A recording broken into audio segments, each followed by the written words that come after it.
Mahkamah Konstitusi menolak gugatan perselisihan hasil pemilihan umum atau sengketa Pilpres 2024 yang diajukan oleh kubu Anies Baswedan Muhaimin Iskandar. Dalil-dalil permohonan yang diajukan pasangan Anies Imin seluruhnya dinilai tidak beralasan menurut hukum. Selain itu Mahkamah Konstitusi juga menolak permohonan gugatan perselisihan hasil pemilihan umum Pilpres 2024 yang diajukan pasangan Ganjar Pranowo Mahfud MD. Mahkamah menilai semua dalil kubu Ganjar Mahfud maupun Anies Muhaimin dalam permohonan gugatannya tidak beralasan menurut hukum.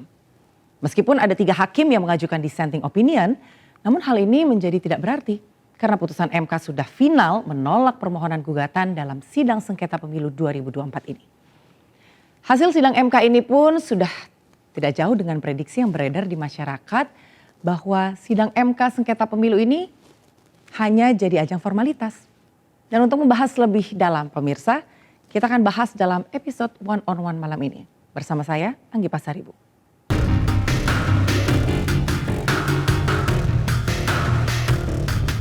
Mahkamah Konstitusi menolak semua permohonan sengketa hasil pemilihan presiden dan wakil presiden 2024 yang diajukan paslon nomor 1 Anies Baswedan Muhaimin Iskandar dan paslon nomor 3 Ganjar Pranowo Mahfud MD. Pembacaan putusan ini dilakukan pada Senin kemarin di Gedung MK dengan dipimpin oleh Ketua Mahkamah Konstitusi Suhartoyo. MK menyatakan dalil para pemohon yang meminta Prabowo Gibran didiskualifikasi dari Pilpres 2024 tidak bersalah menurut hukum. MK juga menyatakan KPU selaku termohon telah mengikuti aturan dalam menindaklanjuti putusan MK yang mengubah syarat pendaftaran Capres-Cawapres dan tidak terbuktinya nepotisme serta cawe-cawe Presiden Joko Widodo terkait putusan batas usia Capres-Cawapres. Selain itu, menurut MK, penyaluran bantuan sosial juga tidak berpengaruh terhadap perolehan suara Prabowo Gibran di Pilpres 2024. Berdasarkan uraian pertimbangan hukum, menurut Mahkamah, dalil-dalil pemohon mengenai adanya pelanggaran prosedur pemilu adalah tidak beralasan menurut hukum untuk seluruhnya. Menimbang bahwa berdasarkan uraian pertimbangan hukum di atas, Mahkamah berpendapat permohonan pemohon tidak beralasan menurut hukum untuk seluruhnya. Menimbang bahwa terhadap dalil-dalil lain serta hal-hal lain tidak dipertimbangkan lebih lanjut karena dinilai tidak terdapat relevansinya. Oleh karena itu, jika masih terdapat fakta hukum dalam persidangan, baik yang didalilkan atau tidak didalilkan oleh pemohon, belum dinilai dan dipertimbangkan, Mahkamah meyakini hal tersebut tidak dapat membuktikan adanya relevansi dengan signifikansi perolehan suara atau hasil yang merupakan prinsip dasar dalam mengungkap perselisihan hasil tentang pemilihan umum sebagaimana diamanatkan dalam pasal 24C ayat 1 Undang-Undang Dasar 1945. Pembacaan putusan sengketa Pilpres 2024 dilakukan oleh 8 hakim Mahkamah Konstitusi. 5 hakim menyatakan menolak gugatan para pemohon, sementara 3 hakim lainnya yaitu Saldi Isra, Arief Hidayat, dan Eni Nurbaningsih menyatakan perbedaan pendapat atau dissenting opinion.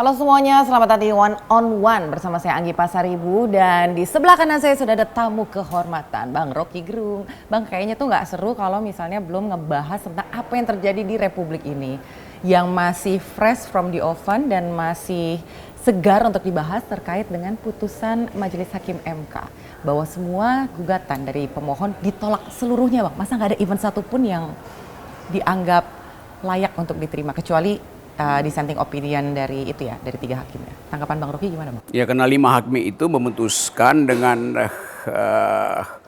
pikiran bahwa publik akan senang dengan hasilnya tuh, yaitu memenangkan Prabowo. Iya, tapi ada publik juga yang merasa bahwa tetap ada ganjalan di situ tuh. Nah, itu yang akan jadi problem ke depan. Kan sesuatu yang tidak dihasilkan secara legitimasi itu akan jadi beban pada Prabowo justru, karena Prabowo akan dianggap tidak bulat tuh 3-5 itu kalau satu dissenting biasalah itu, tapi ini 3 hakim yang dissenting itu menunjukkan ada value yang masih dipertahankan oleh Mahkamah Konstitusi itu, yaitu value tentang jurdil, value tentang pemilu yang membatalkan ide tentang demokrasi, value tentang masa depan kita akan dinilai secara buruk, indeks demokrasi kita dalam Global Index atau Freedom House pasti akan jatuh tuh. Jadi hal-hal itu sebetulnya yang tersisa atau yang menjadi catatan kaki di atas kertas keputusan Mahkamah Konstitusi itu. Even sebenarnya 3 dissenting opinion dari 3 majelis hakim ini itu kan dianggap oleh Prof. Mahfud sendiri ini sejarah nih untuk Mas Yones. Tapi kalau menurut Bang Rocky sendiri ada cerita nggak sih Bang di balik layar ini? Kita bisa duga bahwa Pak Jokowi sebagai apa dia itu mastermind dari dirty hand, dari dirty vote, menduga kuat bahwa ada potensi misalnya ya skornya 4-4 itu berbahaya tuh, akan ada chaos. Apalagi kalau 4 itu di dalamnya ada Hakim Soehartoyo yang dari awal mencoba menjadi seorang moralis di situ kan. Nah, kalau Hakim Soehartoyo itu ada di pihak dissenting, itu artinya dimenangkan dalil dari 01 tuh. Dan itu berbahaya bagi bukan bagi Jokowi, bagi dinasti dia sebetulnya tuh. Jadi menurut saya mungkin ada tekanan pada Soehartoyo. Kalau kita tanya apa tekanannya? Ya kalau bukan kasus itu berarti Soehartoyo betul-betul orang yang bisa menipu dirinya sendiri kan. Kan selama berminggu-minggu Soehartoyo memberi semacam sinyal bahwa dia akan jadi hakim yang bagus. Dia akan memutuskan sesuai dengan prinsip-prinsip jurdil, jujur dan adil tuh. Dia bahkan berupaya untuk meyakinkan kita bahwa data itu nggak penting, yang penting keyakinan hakim bahwa ini jujur apa atau tidak jujur kan. Nah ternyata di ujungnya Soehartoyo itu pindah haluan. Maka kita mesti menduga dengan cara yang agak jorok bahwa dia ditekan atau memang dia penipu, kan itu dasarnya. Ya itu dasarnya kan. Kan sebelumnya kan dia bicara hal yang bagus, manis. Memang. Even sebetulnya alasan atau argumennya kemarin waktu Anggi dengar gitu ya Bang, bahwa bukti-bukti yang dibawa di persidangan itu tidak memiliki kekuatan secara hukum. Karena itu dianggap bahwa aduan diambilnya itu dari media sosial, bukan bukti yang betul-betul kuat di mata hukum. Itu kalau menurut Bang Rocky gimana Bang? Kan yang didalilkan oleh 01 terutama bukan bukti materialnya, bansosnya berapa yang digelontorkan. Mesti panggil 3 emak-emak, kita tanya dia dapat bansos bentuk berasnya seperti apa tuh. Jangan-jangan berasnya udah nggak ada, udah jadi nasi uduk. Kan nggak bisa dibawa lagi sebagai fakta kan.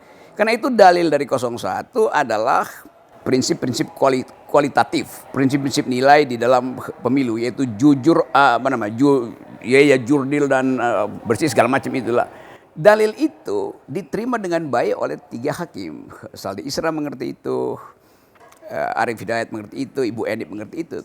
Jadi dalil 01 diterima oleh 3 hakim yang dissenting itu. Sementara hakim yang 5 ini mengatakan tidak ada cukup bukti. Loh memang tidak dibawa bukti di situ, bukti faktual kan. Yang dibawa adalah bukti value, bukti bahwa regulasi itu bahkan dengan modeling ekonometri bisa ditunjukkan dengan baik di situ bahwa bansos itu punya pengaruh signifikan pada pemilih kan. Tapi itu kan bukti akademis kan. Tapi ya udah itu dasarnya. Yang kita anggap bahwa berarti ada 3 hakim yang bermutu, ada 5 hakim yang tidak bermutu kan, gampangnya begitu kan.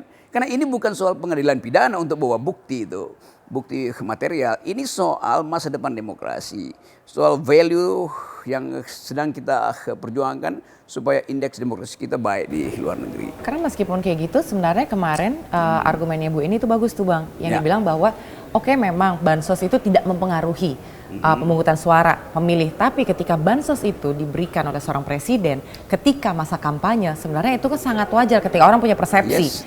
Gitu kan. Dan apakah ketika pernyataan itu disampaikan sebelum-sebelumnya itu nggak terbesit gitu loh Bang di kepala 5 hakim yang lain? Ya itu bahkan kalau itu kan seperti denial kan jadinya kan? Ya bahkan bansos itu dibagikan di depan istana oleh Jokowi sendiri. Dia berdiri di situ, dia bagi bansos kan. Jangankan presiden, lurah aja kalau dia bagi bansos itu komunitasnya tahu bahwa itu sinyal, simbol. Demikian juga bupati, gubernur. Jadi udah terjadi satu logika bahwa kalau pejabat datang membawa bansos itu adalah bantuan negara untuk dia. Lalu orang tanya, kalau masih ragu itu bantuan kepala negara ya. Kalau masih ragu kepala negara ini namanya Jokowi ya. Kan itu udah mengarahkan persepsi supaya memilih kan. Apalagi semua itu dibagikan beberapa hari sebelum pemungutan suara. Demikian juga soal bantuan tunai segala macam tuh yang tiga bulan itu direkap lalu diberi lebih awal. Jadi sebetulnya Ibu Eni betul bahwa bansos itu signifikan dan pembuktian ekonometri dari anak UI itu menunjukkan bahwa memang itu ada perencanaan kecurangan di situ melalui bansos. Tapi nggak mau diterima sebagai fakta. Lalu kalau begitu faktanya apa yang mesti dibawa? Mesti kita cari lagi butir-butir beras yang dibagikan itu dan butir berasnya udah jadi bubur. Dan juga ada juga yang beranggapan bahwa ini aduan yang dibawa oleh 1 dan 3 itu salah sasaran. Yang seharusnya yang dibawa ini kepada Bawaslu. Tapi kemudian aku lupa tuh apakah Arief Hidayat atau yang satu lagi tapi dibilang bahwa kalau sampai ternyata ada laporan yang menyatakan ada kecurangan dalam pemungutan suara atau penghitungan suara, ya berarti sebetulnya Bawaslu tidak berfungsi pada tempatnya. Nah ketika hal ini kan udah nyaring terdengar gitu ya Bang. Selama 1 minggu masa sih 5 orang hakim ini tidak mempertimbangkan itu tapi hanya terfokus kepada ya bukti yang real, yang nyata yang dibawa ke persidangan. Karena tadi kan Bang Rocky sempat mention soal keyakinan hakim.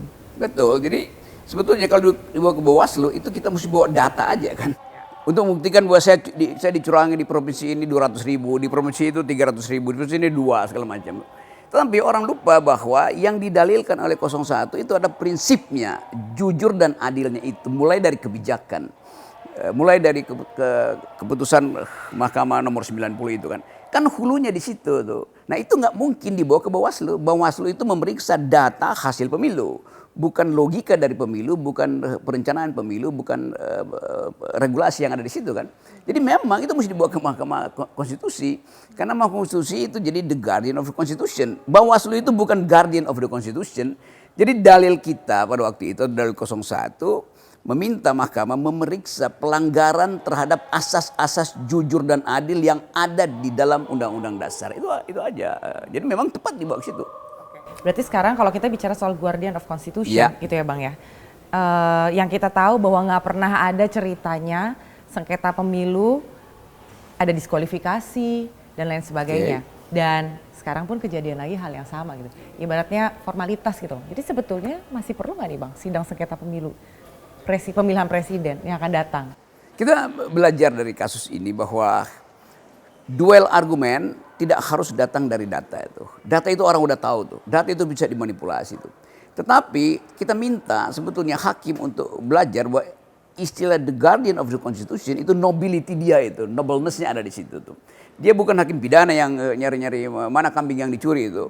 Dan kita mengerti bahwa hakim yang 5 ini nggak ngerti bahwa ini adalah peristiwa politik, di dalamnya ada problem moral, namanya problem nilai. Karena itu hakim yang 5 ini justru mendiskualifikasi argumen moral, argumen etis yang dibawa oleh Romo Magnis misalnya kan, atau yang dibawa oleh jurnalis kritis kan. Jadi hakim itu memang sudah diberi untuk hanya membaca the black letter of law, hukum yang tertulis dengan huruf-huruf hitam itu, yang bagi dia ya kalau sengketa itu ya buktikan perbedaannya di mana, Anda mesti buktikan. Sementara Megawati mungkin juga mengatakan iya, tapi Megawati ingin lanjutkan ke PT UN kan, dan dari situ mungkin terbuka pintu baru untuk mendalilkan hal yang ada novum tentang kecurangan pemilu itu berdasarkan putusan PT UN, lalu ada hak Megawati atau PDIP untuk pergi lagi ke proses yang lebih dalam, itu hak angket kan. Ini prosesnya masih panjang kan, tapi dalam proses yang panjang ini ada problem rupiah kita udah jatuh itu karena orang nilai bahwa ini ada masalah instability akan terjadi selama 6 bulan ini.